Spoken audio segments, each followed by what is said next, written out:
बिस्मिल्लाहिर्रहमानिर्रहीम। अस्सलाम वालेकुम व्यूअर्स, आप देख रहे हैं डाइनिंग। और ये इतनी गर्म है कि हाथ से तोड़ने की हिम्मत नहीं हो रही, तो मैं इसे छुरी से कटिंग करती हूँ।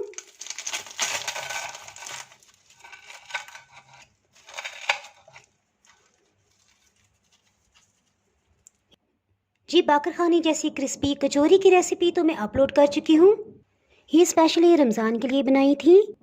सॉरी, मैं उस वीडियो में फ़्रोज़न कचौरी को किस तरह से किया जा सकता है ये क्लिप लगाना भूल गई थी। इनफैक्ट मुझे हॉस्पिटल जाना पड़ गया था और ट्रैफिक जैम, लॉन्ग ड्राइव, उस सब चक्कर में मैं भूल गई।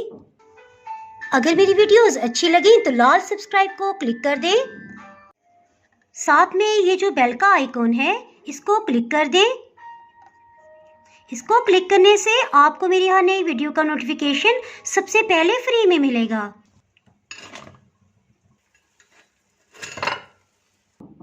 इन कचौरीज को भी हाफ फ्राई कर लेंगे। इसके साथ ही एक कचौरी को लेंगे, हल्के हाथ से इसे इस तरह से फैला देंगे। सेंटर से फैलाते हुए इस तरह लाते जाएंगे। इनको हम फ्रीज कर देंगे, इसलिए इस तरह से इनको शेप दे दी है। जी, जिन कचौरियों को हमने फ्रीज करना है इस तरह से इसे ऑयल में डालेंगे। पहले की तरह हीट को लो ही रखेंगे। ये बड़े साइज की हैं तो इसलिए बस 3-3, 4-4 ही फ्राई हो पाएंगी। कचौरी का पहला बैच बनाने के बाद हीट को ऑफ कर दिया था, दोबारा से ऑन किया है। तकरीबन 6 मिनट हो चुके हैं, ये ऊपर की सतह पे आ गई हैं। इसके साथ इसे टर्न कर देंगे।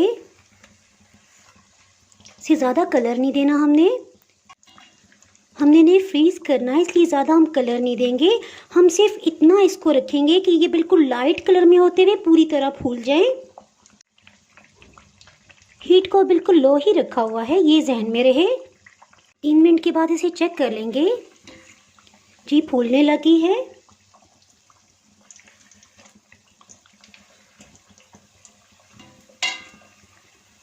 बस इसके साथ ही इसे निकाल लेंगे। इसी तरह सब कचौरियों को इसी तरह फूलने तक ही हम फ्राई करेंगे। इस तरह से टिश्यू पे निकालते जाएंगे। इसे रूम टेम्परेचर पे आने देंगे।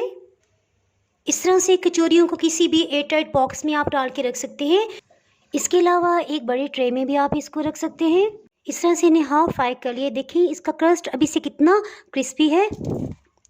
अगर हम इसको एक के ऊपर दूसरी को रखेंगे तो ये टूट जाएगा और फिलिंग जो है इसके अंदर ऑयल चला जाएगा। इस तरह इसको सेपरेट ही रखेंगे और जस्ट इनके ऊपर प्लास्टिक कोटिंग करके इन्हें फ्रीज कर देंगे।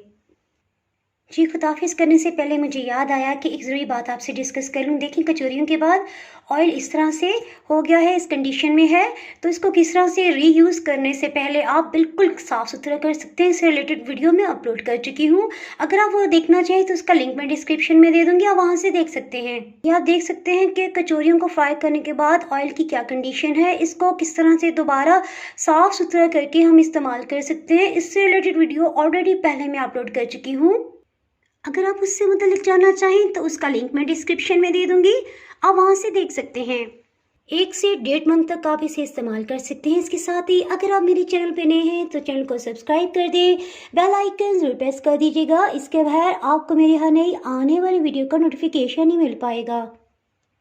दुआओं में याद रखें, वीडियो लाइक और शेयर करना बिल्कुल भी ना भूलिएगा। इसके साथ ही मैं इजाज़त चाहती हूँ। अल्लाह हाफिज़।